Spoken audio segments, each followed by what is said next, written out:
Word to the wise, ladies and gentlemen. When this man comes out, some of y'all gonna want to be like this with your phones.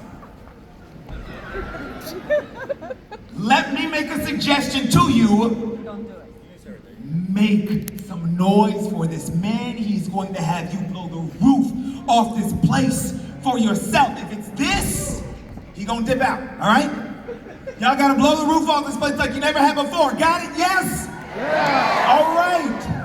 The gentleman I'm about to bring to the stage is the only member of the U.S. Armed Forces to complete Navy SEAL training. I know, right? Army Ranger School, Air Force Tactical Air Controller training. He has redefined mental toughness. Get out of your seat. Put your hands together for David Goggins.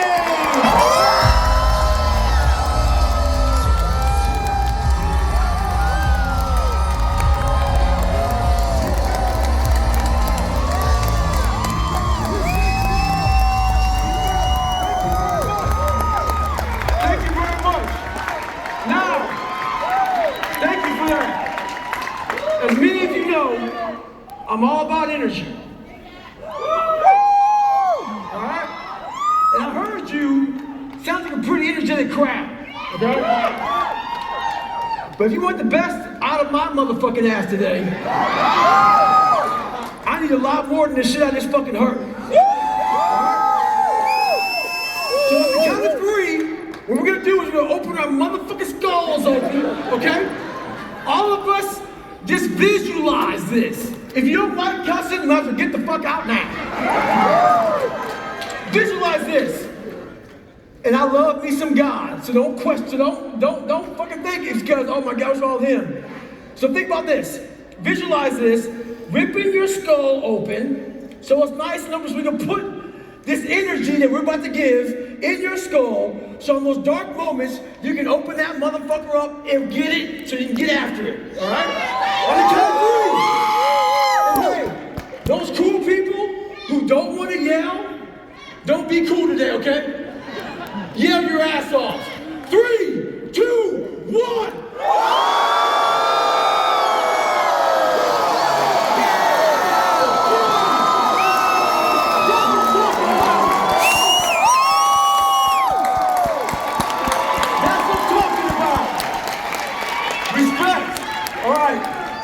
Before I sit down here and I get my questions asked, I gotta ask one question. One question. Now, you don't have to answer it. Well, you can answer the first question. The second one, you don't have to. All right. How many people in this room are exactly where they want to be right now? There's a lot of motherfuckers that didn't say shit. My question to you all who did not yell, and some of you yelled with a fake yell, because that was me when I was 24 years old, it's a fake yell. I was fat and a piece of shit, and I was yelling, yeah, where I want to fucking be. All right, those who didn't yell, think about this. Why aren't you there? What is holding you back? What is in your mind? What is in front of you? What is your foxhole looking like? That means the people around you. Why aren't you dominating the world that you want to be in today? That's for you to answer, not me. Let's get this shit started. All right. So Andrew usually interviews David because I'm kind of intimidated by him, so I try to keep my distance, you know. So David, I got a 10-year-old, and I was making him carry bricks the other day. You know? And he's carrying bricks, and he's grunting and groaning, and I heard him on the other side of the thing, and he started screaming, "Who's gonna carry the boats?" And you get your 10-year-old screaming, "Who's gonna carry the boats?" That's pretty pumped. So I want to hear the story. I mean, I know you probably told it 1,000 times, but tell us the story about who's gonna carry the boats. Well, Who's Gonna Carry the Boats has several different stories, because I've said it several different times. What it's most known for is, I guess TikTok got a hold of it or some shit, and I'm with Cameron Haynes, and I'm in a dark, dark place.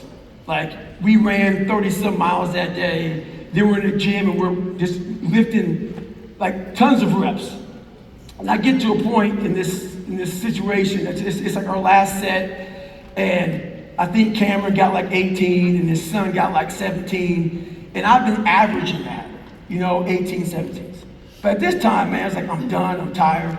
And I always say that when shit gets bad. So that just came out. So where it comes from is I'm in Hell Week, and I gotta stand up for this fucking story. I can't sit down for this shit. So anyway, what's going on is that you have boat crews. In boat crews, you have 6 people, okay? 6 people per boat crew, at least when I went through. So we have, the stronger guys are usually at the end or at the front of the boats, okay? Because the front of the boat's the heaviest part of the boat. And the back of the, so the back of the boat is people who are kind of weaker. So they stay back there. And if you're a good boat crew leader, you know who's tired, you know who's not tired, and you kind of reposition these guys, okay? So we have one really weak guy, and we're kind of carrying him through. But there's one thing that you're gonna get out of this, man. It's called, people always ask me questions about teamwork. When do you know when to kind of talk to a person to get them better, and when do you know when to get rid of a person? Okay? People always wonder that shit. You talk to them, and you talk to them, and you talk to them, and then you gotta start thinking, there's no more talking I can do. They just don't want to be here. And that was this guy. So I led, we had Chris Kyle, we had me, we had fucking Freak Brown, badass boat crew. But there's one guy just was like, great, I got some horses, and I can just hang out in the back. So it's called Duck and Boat. Duck and Boat is where, like, the first guy, I'm always the first guy because I'm like, hey, I'm a leader. When you lead, you must carry the heaviest load of the group. Because why? If you're telling everybody else to do that, guess what they're doing? You're a piece of shit. So the heaviest, so I'm carrying the heaviest part of the boat, number 1 guy. I always put him back, number 6 guy. And number 6 guy is a height line. So all of us are about 6'1", 6'1", 6'2". That's what I am. So, but all you gotta do is if you're in the back of the boat, number 6 guy, you just kind of duck that little neck of yours called duck and boat. So what happens is the boat end up doing this on your head versus you holding weight. So he kept duck and boat, duck and boat. I kept talking to him on the boats, on the logs, I was talking to him. So this particular day, we're in Hell Week. I'm fucking pissed the fuck off because he's not carrying the weight. My neck is broken. Bill Brown's neck is broken. Chris Kyle's neck is broken. But this guy's happy as shit because his neck ain't fucking broken. So I talked to him. I go, you know what? You really don't want to fucking be here, do you? He goes, no, I really don't. And we went on and on. We kept carrying him, kept carrying him, kept carrying him. It got real hard. And this is when this saying came out. I'm sitting here. We're going over the burn, back over the burn. I go, hey, you know what, man? I'm gonna put you in my spot. My spot's heavy. My spot broke my fucking neck. So he's up there like this. And guess what? About 2 minutes later, the guy looks at me, tried to turn his fucking head around, like, hey, get up here. I'm like, no, you fucking got it, bro. I've been up there for 72 motherfucking hours. 72 motherfucking hours. And I'm gonna be up there again because I know you about to leave. So he's up there, he leaves, and as he's leaving, my boat crew's energy left with him. They're like, oh my God, man, now we got 5 guys to carry this heavy boat. But what they didn't realize, we only had 3 guys carrying the boat to begin with. So when he left, I saw the energy leave. And as a leader, you have to find something to re-energize the guys. And as he was leaving, the boat got down, and I went back to the front spot, and I yelled at him, I was going, hey motherfucker, when you leave, who's gonna carry the boats and the logs? And my boat crew just went, ah! And we got back under the fucking log. We got on the boat. That was it. And I carried that through. When the guys got down, it became a saying, it became a mantra, it became something that carried both through everything. And that's all it takes, man. When you're a leader and things are falling apart, you have to look for that opportunity to lead. And most people like to lead when it's 70 and sunny. Be that motherfucker that wants to leave when it's -0 and snowing like a bitch. Be that guy.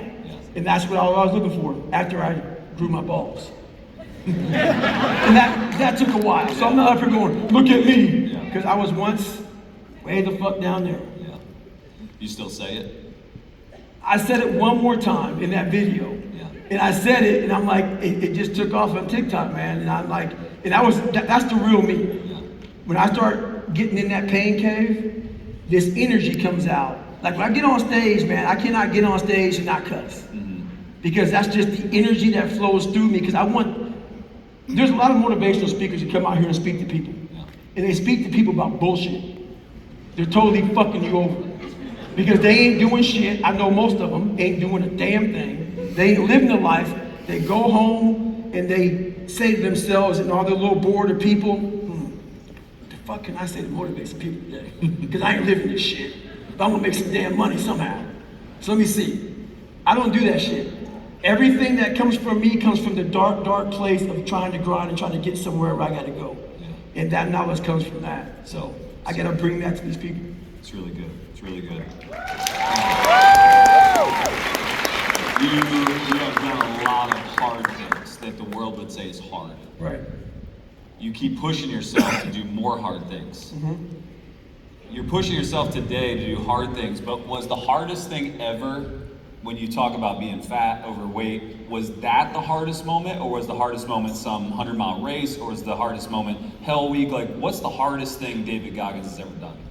That's a great question, and it's tough to answer because the way my mind works, I'm in that moment. Like when I was trying to lose 106 pounds in 2.5 months. It's really 3 months, but I lost in 2.5. That was the hardest thing I ever did in my life because I didn't have like someone cooking for me. I didn't have like, I made $1,000 a month. You know, I was broke off my ass and I had to fucking work so hard. But I can tell you this. This is the one thing that does stick in my head. I can't ever get it the fuck out of my head. And a lot of people really can't hurt me who were in here. Some of you didn't. If you didn't, I don't really give a shit. I don't know why you did. Appreciate that. There's a story in there I talk about, and this is after I went through Ranger School, and I was in 3 Hell Weeks, and I lost all this weight.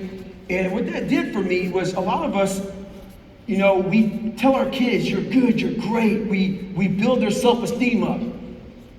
That shit don't do nothing for you, man, if you don't believe it. If you don't put the time in and the work in, but what I did, I put all that time in and that work in, and what it did was gave me a little bit of an ego. In this race right here that I'm gonna describe to you, put that ego and buried that motherfucker. I realized I ain't the shit. So I went through all this shit and I want to raise money for the Special Operations Warrior Foundation. A lot of you heard about the story of Mark, Marcus Luttrell, lone survivor, plane crash, or guys went down, three of his guys got killed, guys went in, QRF team came in, that guy shot down. I was in Buzz because I was in 3 Hell Weeks. I was in Buzz with almost every single one of those guys that died. I was just there for so damn long. So I tried to figure out a way to raise money. So long story short, I'm doing cardio 20 minutes every Sunday on the elliptical trainer. I was a meathead. All I did after I graduated Buzz was I lifted weights and ate like a fucking madman. And that's it, I just want to be big, be a meathead. I carried the 60, the bigger you are, the scarier you are, whatever. So here I am, I call this guy Chris Kostman. I Googled the 10 hardest races in the world, and what came up was the Badwater 135. I knew nothing about ultra running, and I thought that this race was a fucking stage race. I didn't know people ran 135 fucking miles at one time. So literally, I'm like, this motherfucker, like 135 miles. I thought it was like you had an RV, you parked, you barbecued and shit, and then you ran like 20 more miles. I thought it was just a stage race. So I called the guy up on the phone, like, hey Chris, I'm a Navy SEAL, and I give him my resume. He goes, I don't give a shit what you've done. And this is true this is so true, it's scary. So anyway, I'm talking to him, he goes, you gotta do 100 miles. And I was like, what, in like a couple weeks or what? He goes, no, in 24 hours or less to qualify for my race. And I lived in San Diego. In San Diego, I call him on a Wednesday. And I told you how I train. Call him on a Wednesday, he's calling my bluff now, because I'm a big bad Navy SEAL, right? So I thought. He said, Saturday, right there where you're from, is one of the last races you can do to qualify for the Badwater 135. I go, what is it? He goes, it's called the 24-hour one day, where you run around a 1-mile track for 24 hours, 70 miles you can get. And I'm like, I was dumb as shit in school, but I might have still been dumb as shit. So I'm doing the math, 100 miles, that's a 14-something mile. I can walk this shit. Easy as hell. Ego. Bastard as fuck. So at the time I'm married, I called my wife up, she's a nurse. I said, hey man, I'm gonna go to San Diego one day on Saturday. So Basically, I got a couple days to train for this shit. And I went, didn't know about nutrition, nothing. I went and got a blue lawn chair, can see her every mile, Ritz Crackers Mileplex. Now let's cut to the real chase. Let's get to it. So now, I'm running, and there's a picture out there. I'm all ripped up and shit. I'm about 225 or 230, whatever it was. Bigger guy, ripped up. I remember this little Japanese lady. She's a world record holder. I don't know shit about this little Japanese lady. But me and this little girl are cruising for 50 miles, man. I got my hat down, I'm cruising with her. When you have done 20 minutes on the elliptical fucking trainer once a week, what do you think happens? The endorphins ran the fuck out, okay? I'm sitting there at mile 50, getting a sip of Mileplex and eating a Ritz cracker. What do you think happens when you're not hydrating and putting electrolytes shit? That Ritz cracker becomes a ball of just shit that you suck the salt out of. So I spit that motherfucker out, and I'm eating this shit. Okay, so now I get to mile 70, because now my pace falls off. She keeps on just laughing. Oh, you're doing a good job. You're doing. I'm like, fuck you, man. Because now she's just running like this, and I'm doing this shit. You know, I'm all fucked up. This is real. I'm giving you guys a portion of this shit. You want the hardest shit? This is it now. I'm at mile 70. I sit down in this blue lawn chair, and I am fucked up. Haven't pissed, haven't shit, haven't done nothing in 12 plus hours. I'm at mile 70. So when you sit down after you've done 70 miles and you never have gone anywhere near this range of distance, you're pretty proud of yourself. I got 30 more fucking miles to go, bro. That's a long way to go if you're fresh. So now I'm sitting there and I'm getting dizzy, I'm lightheaded, I'm all fucked up. I'm like, oh my God, dude, I'm shaking. Everything just comes to reality. My blood pressure is tanked now. Sat down, blood pressure's gone. When you try to stand up, okay, and you are hypotensive, you can't stand the fuck up. It's a bad thing. Now I got a shit. And there's a porta potty for me, those guys over there, not far at all. So I'm sitting there and I'm like, oh my God, I'm trying to stand up. I'm like, oh fuck, man, I'm really fucked up. I'm like, now I'm getting scared, I'm getting nervous and shit. I'm like 30 something years old, and I'm looking at my wife and I'm like, I'm just like this. I'm like, hey man. I'm like, hey man, do you love me? She was, yeah. I go, good, I'm gonna shit on myself right now. And this is exactly how it was, dude. I am sitting there, totally, ego is busted. Ego's in my ass somewhere about to come out. And I'm sitting there like, and I'm sitting there shitting up my back and pissing blood down my leg. And I'm like, all right, man. I'm like, okay, fuck. So this is where things for me, I learned a lot. Because right now my mind is full of clutter. I have to quit. I am done. So what I did, how I got through that, is a lot of people don't understand what you have to do is when your mind is full of shit, you have got to hit that pressure release valve. Shh. I said, okay, man, I'm gonna quit. So then everything just kind of felt better. I ain't getting off this chair, I'm gonna clean, I'm good. But then I took stages, so I knew I wasn't gonna quit. But I acted like I was, just to relieve the tension and stress of my body and my mind. You told yourself. I told myself I'm going to quit, but in the back of my mind, they said, motherfucker, you ain't leaving this motherfucker for shit. So now I'm sitting there thinking, okay, I have to get cleaned up first. Let's get cleaned up. And slowly but surely, I'm now like, okay, there's a table over there that I didn't use. It had food and everything on it. And I was so I'm a Navy SEAL, need your table with your peanut butter and jelly sandwiches and Rice Krispie treats and water and Gator. I don't need that. I needed it. Bad as fuck. So I go over there and my wife is bringing me all this shit. So as you know, now I'm eating real food. It took a while to get my stomach, I'm just I'm jacked up. So after a while now I'm starting to feel better. But my legs are real fucked up. So I'm like, okay, you know what, man? I tell her, look, I'm gonna do 1 mile, because that'd be an amazing accomplishment for me to do 71 miles. I was near death. It let me get up and do 1 mile, and I'm gonna walk to the car and I'm gonna go home. I did a mile. The mind started clicking again. It's okay, maybe walk the mile. You bad motherfucker, guys. Let's just do 1 more, we'll go home. 2 miles. I get to mile 81. And this is where it gets very interesting. This is why people will never understand me. And I'm not saying to do this. Matter of fact, I'm saying don't do this.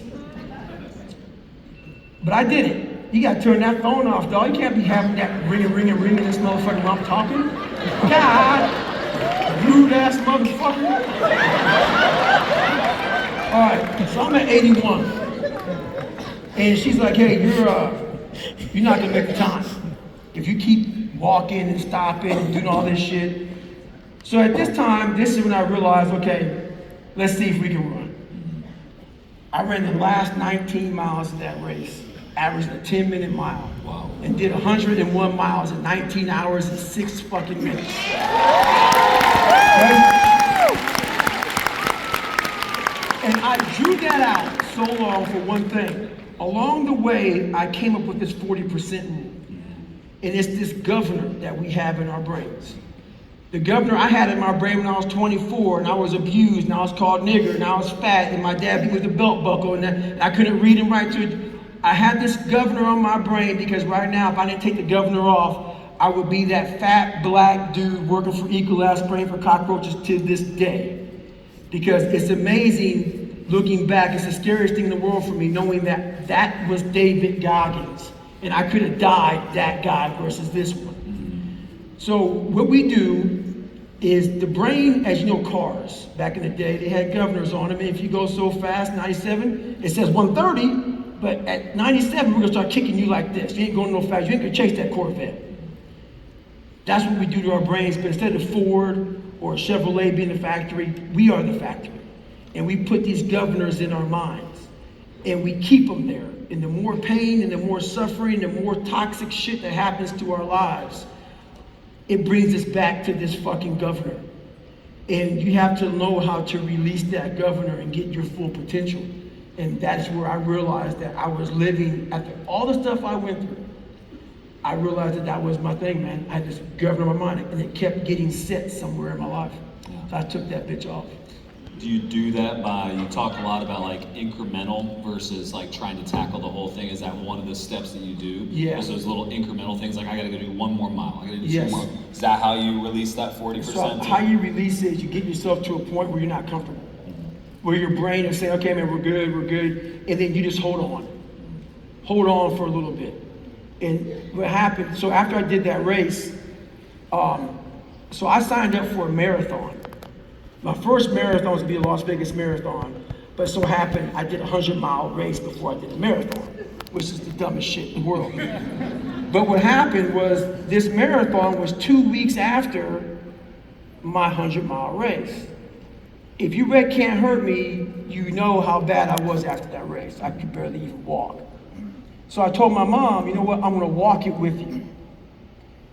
Funny thing about that governor is I tried to run 2 days before the marathon on this little quarter-mile track, couldn't run. I said, okay, man, my shins, my legs, stretch fracture, I'm like, I'm done. That gun went off. And I took off like a bat out of fucking hell, and I ran a 3:08 marathon and qualified for Boston. And this is what is in every single one of us, because if anybody, once again, I keep on saying Can't Hurt Me, people forget. They look at me now. They forget the first 125 pages of this sorry ass fucking kid who literally had no self-esteem, who was vulnerable, who was bullied, who was picked on, who lied, who cheated, who used every fucking excuse in the book to get by and slide. They forget that. And all they see is this guy now. So there's a lot of people in this audience and in this world who think they can't because of the limitation that they put on themselves. Yeah, so good.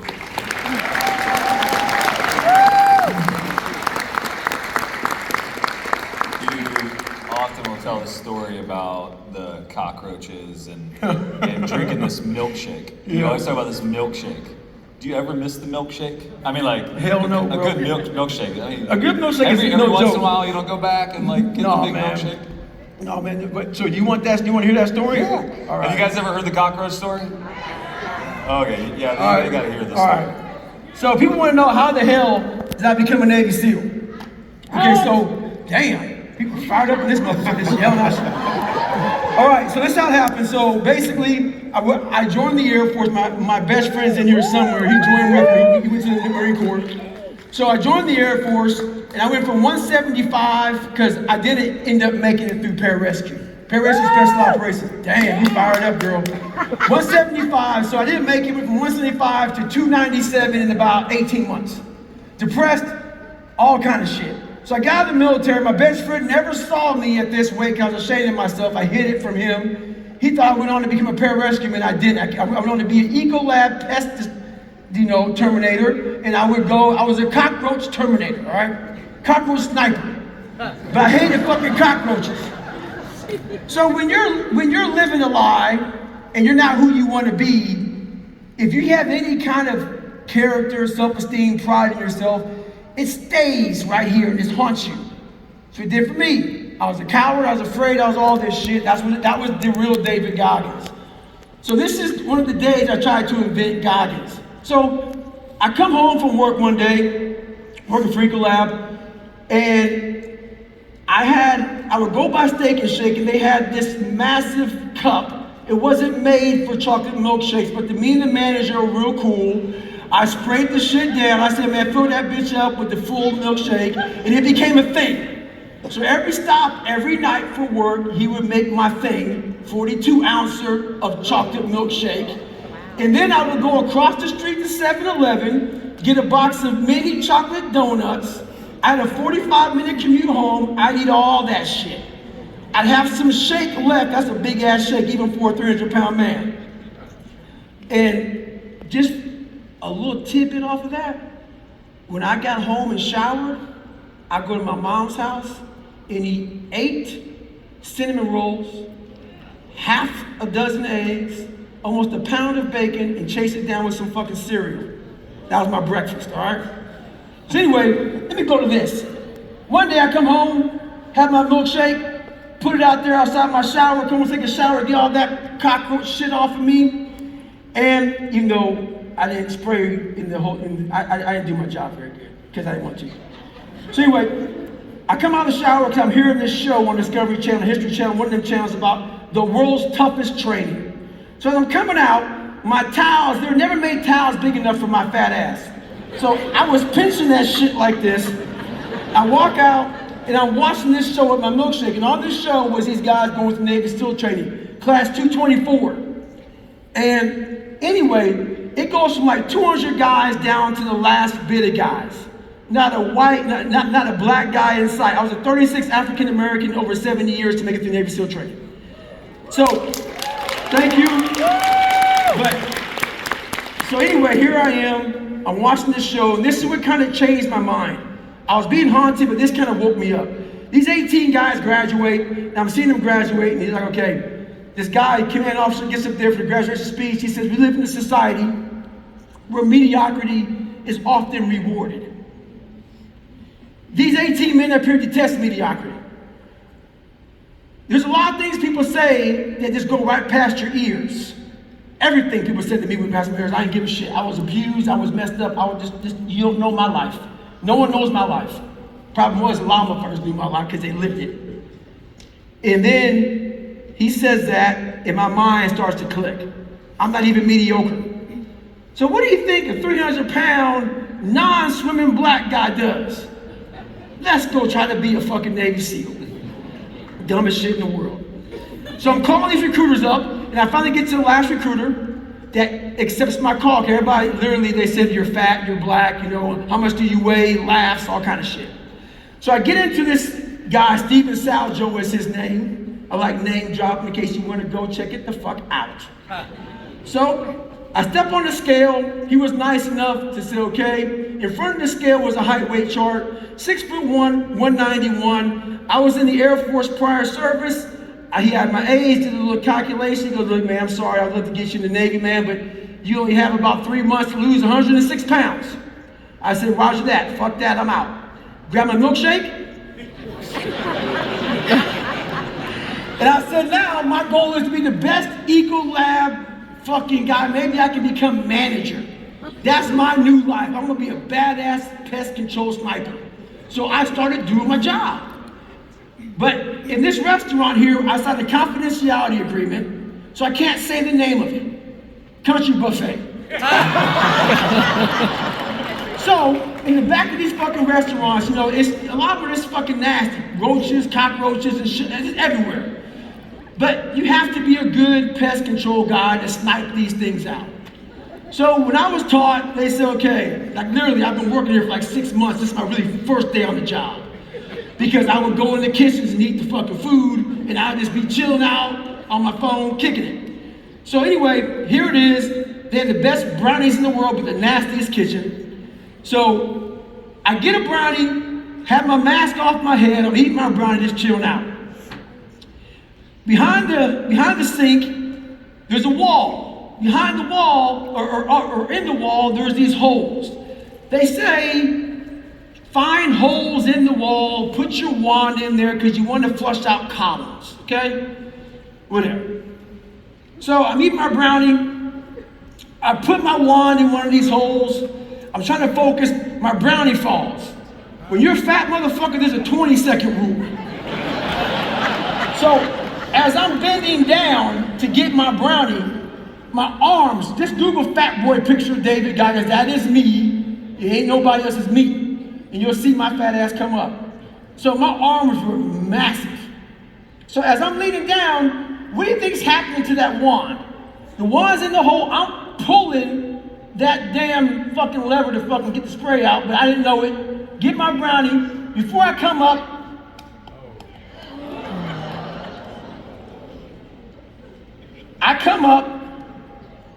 and I don't even want to look on the ceiling because it's just like this one. Those little tiles you can move over and shit, and they're seeping through the tiles everywhere. On my fucking head, just scurrying about. And I'm like, oh my fucking God, this is my life. And I'm standing there, and I literally get my canister, I put it to the side, I walk out to my Eagle Lab truck, and I quit my job. The guy that come look for the truck weeks later, like, hey man, you ain't been at work. I'm like, yeah, I quit that motherfucker. So anyway, I'm sitting there now, and I have to make a decision. Are you gonna put everything on Goggins? Are you gonna put everything on you? You're not good in the water, you're already dropped out of pararescue, and now you wanna become the most elite person, one of the most elite guys in the military. And only thing I did, we changed our clothes, we changed our houses, we changed our husbands, we changed our wives, we changed our partners. We changed everything about us, but most of us just don't change how we think. We keep the same stubborn ass mindset our whole lives because we were raised this way, or we don't want to grow. I decided to grow this very fucking day, and it was a very painful decision because I always knew I could be successful in life. I always knew it. But the effort that it takes was unbearable for my mind to comprehend. It was unbearable of this dumb kid that came from a fucked up family to turn his life completely around. But that's what I did, and I started that day.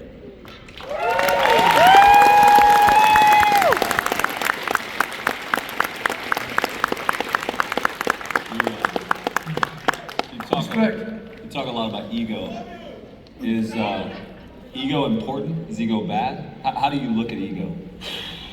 Ego is very important and is very bad. If you I don't like ego, I like confidence. Ego will fuck you up. Ego almost got me killed several times. And confidence is what you're looking for. Not cockiness, not ego, confidence. I know what I know, what I know, what I know. So ego would be like an unhealthy confidence in something that you don't actually possess the ability to do. Exactly. And you think you might because you've done something hard in your life, and that may give you that, not even confidence, because that gives you, no, if you haven't done this, you haven't put the time and the work and the effort into the unseen work, you haven't grown any confidence at all. Mm-hmm. Now you just have an ego. Like, I never ran 100 miles in my life. And I'm like, I'm a fucking Navy SEAL. And I end up shitting on myself.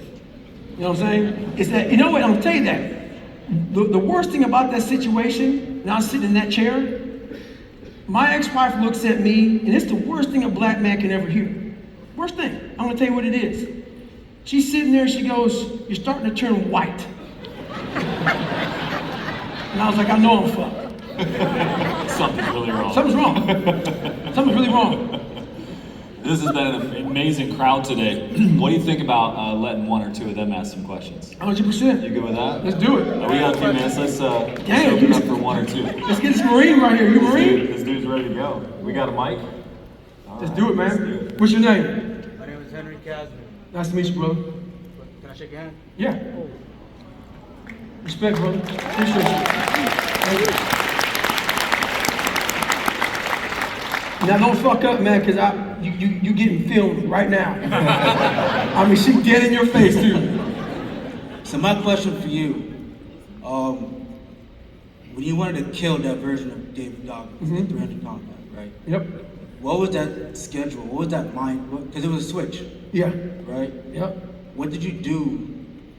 Was it like a daily or hourly thing that you set your mind to and say, yo, I never want to be that dude Right. ever again? So what was that schedule? The thing about that's really messed up about that question, it's not permanent. I wake up every day, David Goggins. And I gotta go through these steps every day to become Goggins. It ain't permanent. That's what we think. We think that we go through this thing. This thing happens, and I got it. I'm good, man. I'm good. No. That belt buckle that he used, not the belt buckle. And my mom opened up the damn sheets. My mom she's at my house right now. She's 77 years old. She's retired, I retired, that's all I want to do is retire. She's fucked up. This shit happened when I was 8, I'm 50. She cannot get over it, it's not permanent. So, but what I do is I realize that. I know I'm a weak man. I know I have problems. I know I'm not invincible. But what I did was I said, okay, who the fuck do you want to be? Who do you want to be? You know, it ain't every day, but who do you want to be? I had to create that in my mind. I want to be a guy that I could wake up in the morning time and be proud of what I'm looking at. There was no social media back in 1999 when I was 300 fucking pounds. It wasn't like, oh, let me do this shit and I become famous as shit. No, it was David Goggins in my head, fucked up every day saying, I'm tired of this shit. I'm tired of this shit. I'm tired of looking at people who are doing better than me. I'm tired of living this life. And I said, okay, so what does it look like? What does it look like? Okay, I want to be a guy that can endure. I want to be a guy that when he does it, he does. Whenever he does it, he still does. And that was the whole thing. Because whether I didn't, I didn't. I wanted to change that mind. Whenever he does it, he does. And I painted this picture of who I wanted to be. And every day I woke up, I looked in the mirror, and I finally got to a point where I was that man. Not how I looked. The reflection in here, how I felt. And that changed everything for me. So you gotta spend time with yourself and say, what do I wanna be? Get off social media, get off all the bullshit, and focus on who you are, not who anybody else is and what you wanna be, and figure that out and be that person. Woo!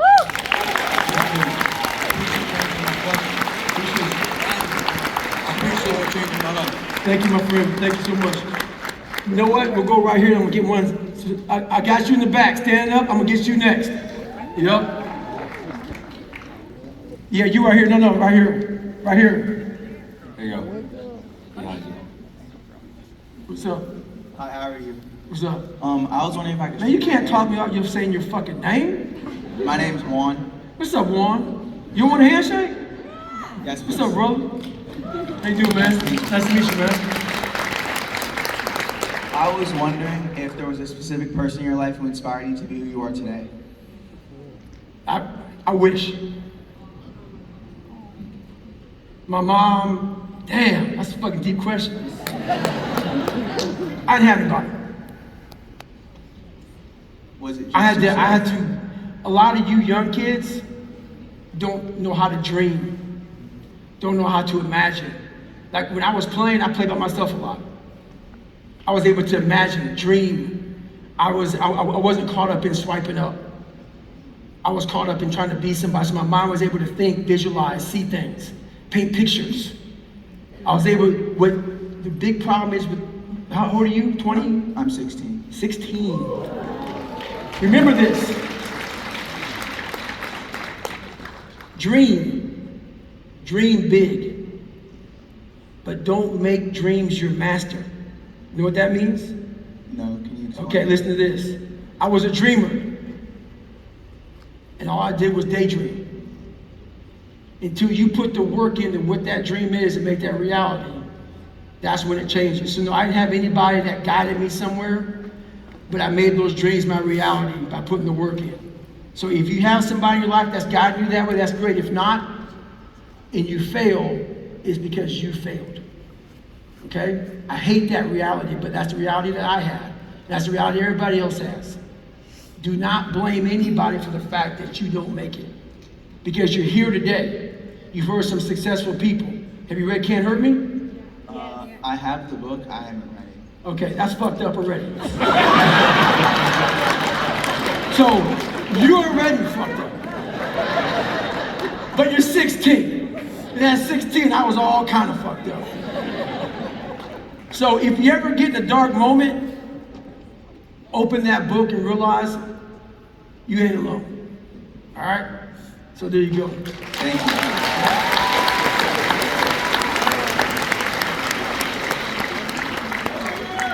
Hey, David Goggins. What's up? My name is Samahi. Nice to meet you, brother. It's nice to meet you too. I'm an aspiring actor, entrepreneur, Okay. movie star. That's Damn, you said movie star. Aspiring. I can see aspiring actor, but movie star? That's some big shit. Okay, I go ahead. believe, I strongly Hey, I want to be a believe- Navy SEAL, and I was fat as fuck. Go ahead. I strongly believe that one day, if the stars align, I'm gonna ask you to maybe train me for a really popular movie role one day. That's my goal. To train you. Yes. I like that. So what are you doing right now to become that aspiring superstar? Well, right now I do social media full time. I'm on all platforms. I do comedy videos, but And what's your name again? Samahi. Okay. Hopefully I get an email from you. Thank you. And You put it out there in the world now. I have your book right here. It's funny that you were talking about the governor. Just give it to the 16-year-old up here. It's funny that you were talking about the governor because I actually had that part of your book. I outlined it actually a couple weeks ago because it's my favorite part of the book, and I relate to it a lot. And honestly, I apply it to literally everything I do every day. I Thank wanted you. to ask if there was any way you could sign my copy. You got a pen with you? I got a pen. Hurry the fuck up to give it.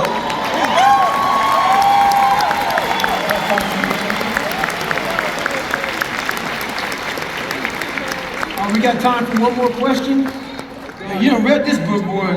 You've been deep in this book, huh? See, now I got your face. I see you now, boy. Aspiring actor. Hey, come up here real quick. Oh, yeah, let's go. Come up here.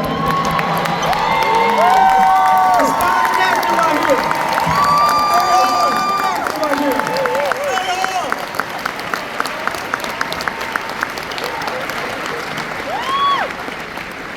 Only reason I brought him up here is so 3,000 you motherfuckers can see his face, so if he doesn't make it, you know who he looks like. Alright? Appreciate you, boy.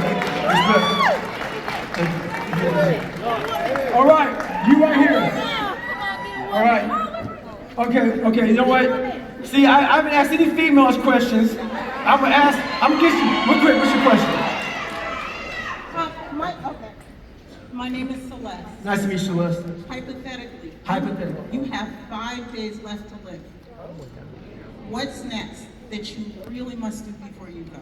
I can die right the fuck now because I did everything. I'm good. Oh, God. Oh, that's how it is now. You want your picture.